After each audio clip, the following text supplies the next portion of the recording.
اس کے غلام ہیں۔ ہر قسم کی عبادت صرف اللہ رب العالمین کی ذات کے ساتھ خاص ہے، چاہے اس کا تعلق زبانی عبادات سے ہو، جسمانی عبادت سے ہو، مالی عبادت سے ہو۔ ہر قسم کی عبادت اللہ رب العالمین کی ذات کے ساتھ خاص ہے۔ آج ہم ذکر کرتے ہیں مالی عبادت ہر قسم کی اللہ رب العالمین کی ذات خاص ہے۔ عام طور پر یہ الفاظ ہم سنتے آتے ہیں کہ نظر و نیاز، منت مانگنا، چڑھاوا چڑھانا، یہ ساری چیزیں عبادات کے ساتھ تعلق رکھتی ہیں اور یہ اللہ رب العالمین کی ذات خاص ہے۔ نظر عربی کا لفظ ہے جس کا اردو کے ہم اندر ترجمہ کرتے ہیں منت مانگنا۔ نیاز یہ فارسی کا لفظ ہے اور اس کا معنی یہ ہے کہ منت مانگنا ہے۔ اب منت مانگنا کیا ہے؟ کوئی آدمی یہ کہتا ہے کہ اگر میرا یہ کام ہو جائے اس کے بعد میں اتنے نوافل پڑھوں گا، اتنا صدقہ کروں گا، اتنا خیرات کروں گا، اتنا مال اللہ تعالیٰ کے راستے میں لٹاؤں گا۔ اس کو کہتے ہیں منت مانگ۔ منت اللہ رب العالمین کی ذات کے ساتھ خاص ہے، کسی اور کے نام کی منت نہیں مانگی جا سکتی۔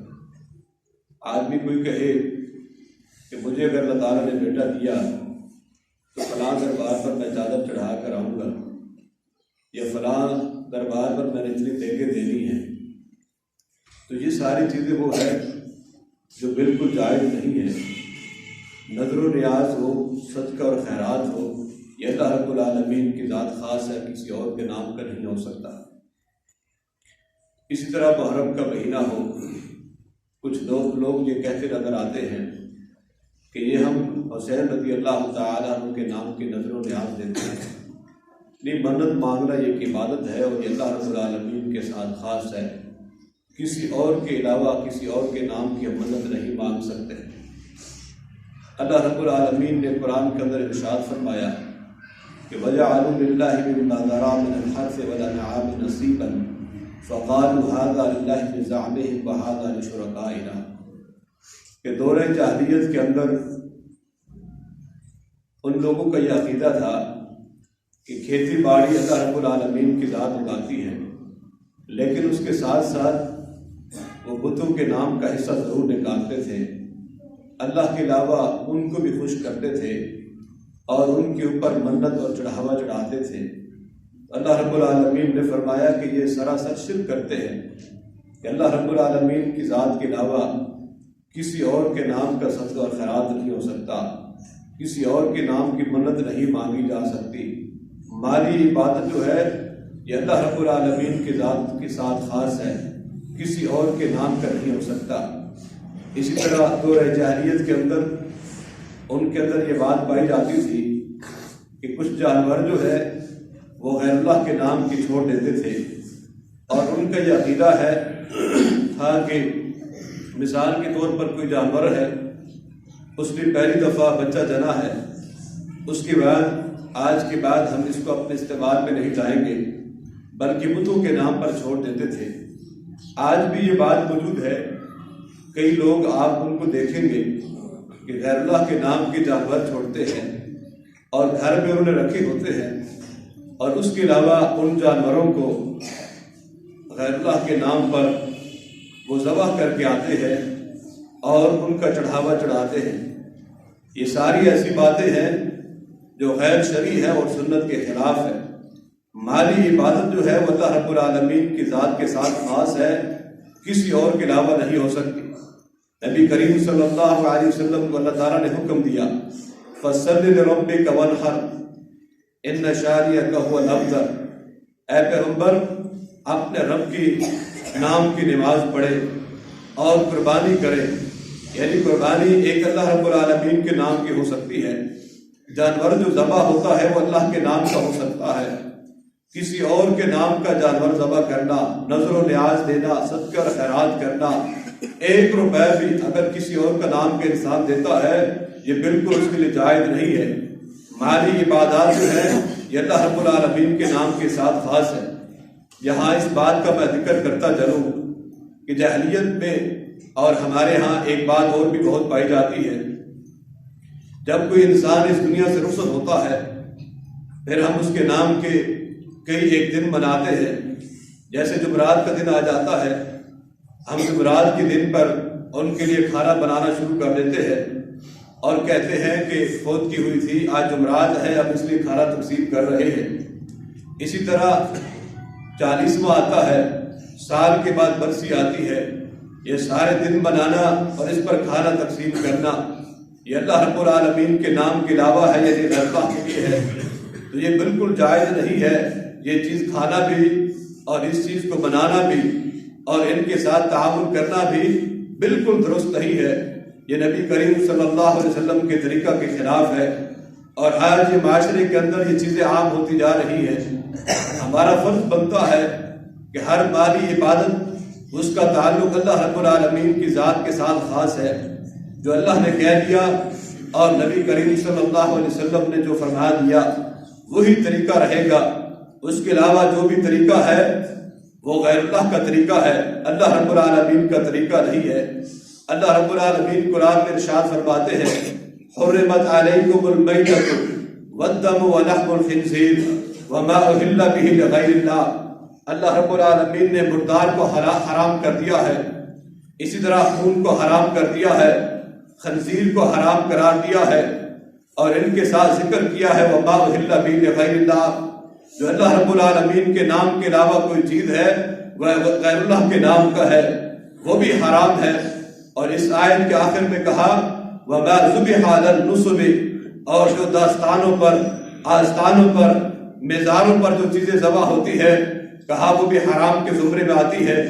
نبی کریم صلی اللہ علیہ وسلم کے پاس ایک شخص آیا اور اس نے کہا کہ میں اونٹ ذبح کرنا چاہتا ہوں اور میں نے یہ منت مانگی ہے۔ نبی کریم صلی اللہ علیہ وسلم نے پوچھا کس جگہ پر؟ اس نے کہا بوانا ایک جگہ کا نام ہے، وہاں میں اونٹ ذبح کرنا چاہتا ہوں۔ نبی کریم صلی اللہ علیہ وسلم نے پوچھا هل كان فيها وثن من اوثان الجاہلیہ یعبد، کیا کوئی جاہلیت کے اندر بتوں میں سے کوئی بت تو وہاں نہیں تھا جس کی لوگ عبادت کرتے ہو؟ اس نے کہا ہے اللہ کے رسول صلی اللہ علیہ وسلم ایسا نہیں ہے، وہاں کوئی جاہلیت کا بت نہیں تھا جس کی لوگ عبادت کرتے ہو، ایک جگہ ہے اور میں نے منت مانگی ہے، میں نے اونٹ ذبح کرنا ہے۔ آپ نے پھر سوال کیا هل كان فيها عيد من اعيادهم، کہا وہاں کوئی عید تو نہیں ہوتی، کوئی میلہ تو نہیں لگتا، کوئی عرس تو نہیں لگتا؟ کہا اے اللہ کے رسول ایسا نہیں ہے، وہاں کوئی میلہ اور کوئی عرس نہیں ہے۔ کہا کہ جاؤ اپنی منت کو پورا کر لو۔ تو معلوم ہوتا ہے ایسی جگہ پر جانور ذبح کرنا جہاں یہ شک اور شبہ ہو کہ غیر اللہ جاہلیت کے اندر یہاں کوئی بت تھا یا کوئی ایسا کام ہوا کرتا تھا، وہاں پر منت مانگنا جو ہے بالکل جائز نہیں ہے، بلکہ حرام کے زمرے کے اندر آئے گی۔ اور یہ جائے کہ انسان اللہ کا نام لے کر ذبح کرے، لیکن جگہ ایسی ہو جہاں اللہ کے نام کے لوگ ذبح کرتے ہو وہاں پر بھی ذبح کرنے کی اجازت نہیں ہے۔ اسی وجہ سے نبی کریم صلی اللہ علیہ وسلم نے ان چیزوں کا سوال کیا ہے۔ تو معلوم ہوتا ہے کہ ہر قسم کی مالی عبادت جو ہے وہ اللہ رب العالمین کی ذات کے ساتھ خاص ہے۔ اگر آپ نے 1 روپے بھی خرچ کرنا ہے، کوئی صدقہ اور خیرات کرنا ہے، کوئی نذر و نیاز ہے، کوئی منت مانگنا ہے، یہ ساری چیزیں اللہ رب العالمین کی ذات کے ساتھ خاص ہے۔ یہ ہمارا موضوع چل رہا تھا کہ ہم اس کے غلام ہیں، وہ ہمارا مالک ہے۔ بعد اس سے آگے بڑھاتے ہیں کہ ہم نے کہا مالی عبادتیں، جسمانی عبادتیں، بدنی عبادتیں یہ ساری اللہ تعالیٰ کے ساتھ خاص ہے۔ آج جو نقطہ یہ ہے کہ ہم اس کے محتاج ہیں اور وہ غنی ہے۔ اللہ رب العالمین قرآن میں ارشاد فرماتے ہیں یا ایھا الناس انتم الفقراء الی اللہ واللہ الغنی الحمید، کہ اللہ رب العالمین کی ذات جو ہے وہ غنی ہے، اللہ رب العالمین کی ذات جو ہے وہ بادشاہ ہے، اللہ رب العالمین کے پاس سارے خزانے ہیں، ساری ملکیت جو ہے وہ اس کے پاس ہے، ہم اس کے محتاج ہیں۔ یعنی انتم الفقراء الی اللہ، ہم فقیر ہیں، ہم محتاج ہیں، اور وہ غنی ہے، وہ بادشاہ ہے۔ یہ تعلق اور رشتہ قائم ہونا چاہیے انسان کا اللہ رب العالمین کی ذات کے ساتھ، اور وہ کہے کہ وہ غنی ہے اور بادشاہ ہے اور وہ مالک ہے، میں اس کا محتاج ہوں، میں اس کا غلام ہوں، میں اس کا نوکر ہوں۔ یہ رشتہ قائم ہونا چاہیے۔ اس لیے اللہ تعالیٰ نے قرآن میں ارشاد فرمایا، یا ایھا الناس انتم الفقراء الی اللہ، تم فقیر ہو، تم محتاج ہو، تم کمزور ہو، تمہاری ہمت پست ہے اور تم کسی کام کے نہیں ہو۔ ساری طاقتیں جو ہے، ملکیت جو ہے، اختیارات جو ہے، سب کچھ کرنے والا جو ہے وہ اللہ رب العالمین کی ذات ہے۔ اس لیے عقیدہ اپنانا چاہیے، اور ساری نعمتیں جو نوازتا ہے وہ بادشاہ نوازتا ہے، جو غنی ہو وہ ساری نعمتیں تقسیم کرتا ہے۔ اللہ رب العالمین میں قرآن کے اندر ارشاد فرمایا، کہا وَإِن تَعُدُّوا نِعْمَتَ اللَّهِ لَا تُحْصُوهَا، اے لوگوں تم نعمتوں کو شمار کرنا چاہو، تم میری نعمتوں کو شمار نہیں کر سکتے۔ میں نے تمہیں پیدا کیا ہے، میں نے ساری چیزیں تیرے لیے بنائی ہے۔ انسان کی پوری باڈی، انسان کا پورا جسم انسان لے لے، اللہ رب العالمین کی ذات نے بنایا ہے۔ اللہ رب العالمین کہتا ہے میری نعمتوں کو تم شمار کرنا چاہو، قطعاً تم میری نعمتوں کو شمار نہیں کر سکتے۔ ایک واقعہ آتا ہے قرآن کے اندر، اس کا ذکر آیا ہے، ایک شخص کا ذکر آتا ہے اور جس کا نام تھا قارون۔ بڑا لمبا واقعہ ہے لیکن بڑا سبق آموز واقعہ ہے کہ انسان اللہ رب العالمین کی ذات جو ہے بادشاہ ہے، وہ غنی ہے، وہ مالک ہے، اس کی طاقت کا اندازہ آدمی اس واقعے سے لگاتا ہے۔ اللہ تعالیٰ قرآن میں ارشاد فرماتے ہیں، ان قارون کان من قوم موسیٰ فبغى علیہم وآتیناہ من الکنوز۔ اللہ رب العالمین کہتے ہیں کہ ایک شخص تھا جو موسیٰ کے زمانے کے اندر تھا، اور وآتیناہ من الکنوز، ہم نے اس کو خزانے دیے، یعنی کنوز جو ہے یہ جمع ہے، بہت زیادہ خزانے ہم نے اس کو نوازے تھے، بہت پراپرٹی تھی اس کے، جائیداد، محلات۔ وآتیناہ من الکنوز ما عند مفاتحہ لتنوء بالعصبۃ اولي القوہ، کہا خزانوں کے ساتھ ساتھ ایک بڑی قوت والی جماعت جو تھی وہ صرف اس کے خزانوں کی چابیاں اٹھانے والی تھی۔ اتنی بڑی بادشاہ، اتنا بڑا مالک جو تھا وہ شخص، اتنے خزانے اور اتنی ملکیت اور اتنا سب کچھ اللہ رب العالمین نے اس شخص کو نوازا تھا۔ ما عند مفاتحہ لتنوء بالعصبۃ اولي القوہ، اور اس کو لوگوں نے کہا، اہل علم لوگوں نے کہا کہ اتراؤ نہیں، اکڑ نہ کرو، غرور اور تکبر نہ کرو، ان اللہ لا يحب الفرحین، اللہ رب العالمین جو ہے غرور کرنے والوں کو، تکبر کرنے والوں کو پسند نہیں کرتے۔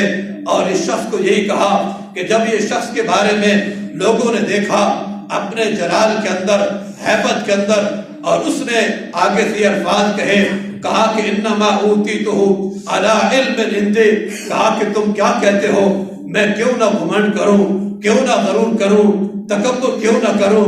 یہ جو کچھ کمایا ہے، یہ جو ملکیت ہے، یہ جو خزانے ہیں، یہ جو محل ہے، یہ سونے اور چاندی کے جو برتن ہیں، میرا جو لہو لشکر ہے، یہ سب کچھ میری اپنی محنت ہے، میں نے سب کچھ خود کمایا ہے، میں نے کوشش کی ہے، اور یہ سارا میرا اپنا ہے۔ اللہ رب العالمین اس کے جواب میں کہتے ہیں، ہم نے تجھ سے پہلے جو تھے تجھ سے بڑے طاقتور تھے، لیکن ان سب کو ختم کر دیا ہے۔ اس پر غرور تکبر کرنے کی بات نہ تھی، لیکن اس انسان نے کہا یہ سب کچھ جو کمایا ہے میرا اپنا کمایا ہوا ہے، اور اس کی ملکیت جو تھی وہ میری ہے۔ کسی انسان نے اس کو کہا وابتغ فیما آتاک اللہ الدار الآخرہ ولا تنس نصیبک من الدنیا واحسن کما احسن اللہ الیک، کہا کہ اتنا مال اللہ نے دیا ہے تو اس سے آخرت کماؤ اور اس سے آخرت کے خزانے جمع کرو۔ واحسن کما احسن اللہ الیک، کہا کہ جس طرح اللہ تعالیٰ نے تجھ پر احسان کیا ہے اس طرح لوگوں پر احسان کرو۔ اتنا مال دیا ہے تجھے اللہ تعالیٰ نے، اس نے کہا یہ سب کچھ میں نے اپنی محنت سے کمایا ہے، سب کچھ میں نے اپنی کوشش سے کمایا ہے، اور اس سے اس آدمی نے آخرت کا خزانہ حاصل نہیں کیا۔ فخرج علی قوم فی زینتہ، ایک دن ایسا ہوا اپنے لشکر کے ساتھ، اپنے خزانوں کی چابیوں کے ساتھ، سونے اور چاندی کی برتنوں کے ساتھ، اپنے سیکیورٹی گارڈز کے ساتھ ایک دن نکلتا ہے اور زینت اختیار کر کے سونے اور چاندی کا لباس پہن کر وہ آدمی نکلتا ہے، اور لوگوں نے دیکھا، لوگ بھی پھر دو طرح کے تھے، ان میں سے کسی نے کہہ دیا، کہا کہ یا لیتنا اوتی ما اوتی قارون، کچھ لوگوں نے یہ کہہ دیا کاش ہمیں بھی ایسے خزانے مل جاتے۔ انہوں نے اس بات پر کہہ دیا کتنا اللہ تعالیٰ نے اس کو دیا ہے، ہمارے پاس بھی یہ مال ہوتا، یہ خزانے ہوتے۔ اور کچھ لوگوں نے یہ کہا ویلکم ثواب اللہ من آمن باللہ وعمل صالحا، کہا کہ افسوس ہے تمہارے اوپر، یہ خزانے یہ چابیاں تو فائدے مند ہے۔ آمن وعمل صالحا، جب آدمی کے پاس ایمان ہو اور نیک اعمال ہو تب یہ فائدے مند ہے، تب یہ بہتر ہے، تب یہ ثواب کا کام ہے، تب یہ خیر کا کام ہے۔ اور دو طرح کے لوگ تھے، کچھ نے قارون کو دیکھا، دل میں حسرت پیدا ہوئی اور افسوس کیا اور کہا کاش ہمارے پاس بھی ایسا مال ہوتا، ہم بھی اس طرح لہو الجلال کے لشکر کے ساتھ نکلتے، ہماری بھی ہیبت ہوتی، ہماری بھی قوت ہوتی، ہماری بھی شہرت ہوتی، ہمارا بھی لوگ نام لیتے، ہماری بھی لوگ بات مانتے، لوگ ہمارے ڈیرے پر آتے، ہماری چدراہٹ قائم ہوتی، لوگ ہمارے پیچھے چلتے جس طرح اس کے پاس خزانے تھے۔ یہ ساری باتیں جو تھی وہ لوگ کہہ رہے تھے، اور کچھ لوگوں نے کہا کہ افسوس کرنا چاہیے، اس نے اس مال سے آخرت نہیں کمایا۔ وَإِنَّكُمْ ثَوَابُ اللَّهِ مَنْ آمَنَ وَعَمِلَ صَالِحًا، کہا کہ بہتر وہ ہے جو اس سے آخرت کما لے۔ فَخَرَجَ عَلَىٰ قَوْمٍ فِي زِنَتِهِ، یہ آدمی نکل رہا ہے اور راستے میں جا رہا ہے، لوگوں نے دیکھ کر یہ باتیں کہی اور اللہ رب العالمین کے جلال کو، ہیبت کو غصہ آیا۔ اللہ رب العالمین نے حکم دیا فَخَسَفْنَا بِهِ وَبِدَارِهِ الْأَرْضِ، کہا کہ ہم نے شخص کو اس کے خزانوں کے سمیت جو ہے زمین کے اندر دھنسا دیا، اور کہا کہ جتنا یہ جلال تھا، یہ لشکر تھا، یہ سب کچھ تھا، ہم نے پل میں ختم کر دیا۔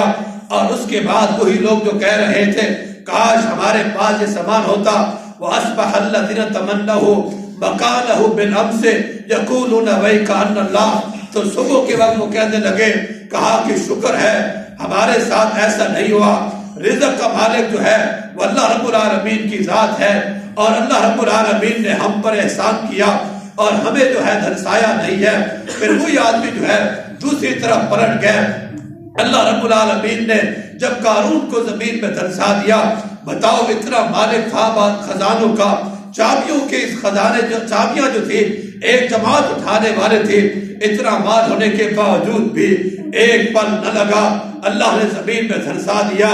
اللہ نے یہی کہا یا ایھا الناس انتم الفقراء الی اللہ، تم فقیر ہو، اللہ رب العالمین غنی ہے، تم محتاج ہو، اللہ قادر ہے، تم غریب ہو، اللہ خالق ہے، تم فقیر ہو، تم محتاج ہو، تم سب کچھ منت سماجت کرنے والے ہو، اللہ غنی ہے، بادشاہ ہے، جس طرح چاہے وہ کر سکتا ہے۔ اور اللہ رب العالمین کی ذات نے کیا کیا، ایک پل میں اس قارون کو جو خزانوں کا مالک تھا اور زمین کے اندر دھنسا دیا۔ اور یہی آج میں مثال آپ کے سامنے سے رکھی ہے کہ بادشاہ سمجھنا ہے ایک اللہ رب العالمین کی ذات کو، غنی جو ہے وہ اللہ رب العالمین کی ذات ہے، وہ جسے چاہے غریب کر دے، پل میں امیر کر دے، پل میں غریب کر دے، اسے کوئی پوچھنے والا نہیں ہے۔ وہ بادشاہ ہے، وہ غنی ہے، بے نیاز ہے، اللہ الصمد ہے۔ یہ ساری جو باتیں ہیں وہ اللہ رب العالمین کی ذات خاص ہے۔ مالی عبادات جو ہے اس کا تعلق بھی اللہ تعالیٰ کے ساتھ ہے، اور یہ رشتہ قائم ہونا چاہیے کہ اللہ رب العالمین جو ہے غنی ہے، ہم محتاج ہے، اور اللہ کی سب سے بڑی نعمت کیا ہے؟ اللہ رب العالمین کی سب سے بڑی نعمت جو ہے وہ ایمان ہے، اور جنت جہنم سے چھٹکارا ہے۔ فرمایا فمن زحزح عن النار وادخل الجنۃ فقد فاز، کہا کہ وہ شخص کامیاب ہو گیا جس کے پاس ایمان کی دولت آ گئی۔ ایمان جو ہے یہ سب سے بڑی دولت ہے۔ مال و دولت جو پراپرٹی، جائیداد، گھر محلات، یہ بڑی دولت نہیں ہے۔ قارون کا واقعہ اللہ نے قرآن میں ذکر کر دیا۔ ایمان سب سے بڑی دولت ہے۔ یمنون علیک ان اسلموا قل لا تمنوا علی اسلامکم بل اللہ یمن علیکم ان ہداکم للایمان۔ اللہ رب العالمین فرماتے ہیں نبی کریم صلی اللہ علیہ وسلم کے دور میں کچھ لوگ ایسے تھے یمنون علیک ان اسلموا، کہا کہ وہ اسلام قبول کر کے احسان کرتے ہیں، حالانکہ اللہ رب العالمین کہتے ہیں یہ ہمارا احسان ہے کہ ہم نے تمہیں ہدایت دی اور تمہیں ایمان جو ہے وہ نصیب کیا ہے، تمہارا کیا احسان ہو سکتا ہے؟ یہی آدمی کہتا ہے آج کوئی نیکی کا کام کر لے، اس کے بعد آدمی احسان جتلاتا ہے، ایمان قبول کر لے، نماز پڑھنے شروع کر دے، روزے رکھنا شروع کر دے، صدقہ اور خیرات کرنا شروع کر دے، آدمی کہتا ہے میں بہت بڑا احسان کر رہا ہوں، میری وجہ سے سارا کچھ ہو رہا ہے۔ نہیں، اللہ رب العالمین کا یہ احسان ہے، جس کو نیکیوں کی طرف لگا دے، جس کو صدقہ اور خیرات کی طرف لگا دے، جس کی نیکیوں کو قبول کر لے، جس کو اپنی بارگاہ میں قبول کر لے۔ انک لا تہدی من احببت ولکن اللہ یہدی من یشاء، اے پیغمبر جسے تو چاہے ہدایت دے، ایسا نہیں ہو سکتا۔ ولکن اللہ یہدی من یشاء، یہ ہدایت جو ہے اللہ کے اختیار میں ہے، جس کو چاہے نمازی بنا دے، جس کو چاہے بے نماز بنا دے، جس کو چاہے جو ہے روزوں کی نصیب کر دے، جس کو چاہے اپنے گھر کی زیارت کروا دے، جس کو چاہے صدقہ اور خیرات کی توفیق دے دے، یہ اس کا احسان ہے۔ ہم تو محتاج ہے، وہ غنی ہے۔ یہ عقیدہ مضبوط ہونا چاہیے کہ ہم اس کے ہر پل محتاج ہیں۔ کسی پل کے اندر وہ امیروں کو غریب کر سکتا ہے، وہ محتاج کر سکتا ہے، وہ بھکاری بنا سکتا ہے، وہ تمام ان باتوں پر قادر ہے۔ میرے محترم بھائیوں، وہ بادشاہ ہے اور ہم فقیر ہیں، ہم اس کے محتاج ہیں، ہم اس کے غلام ہیں۔ ہر قسم کی عبادات جو ہے ایک اللہ رب العالمین کی ذات خاص ہونی چاہیے۔ اللہ تعالیٰ سے دعا ہے اللہ نے صحیح معنوں میں قرآن و حدیث پر عمل کرنے کی توفیق عطا فرمائے۔ وآخر دعوانا الحمدللہ رب العالمین۔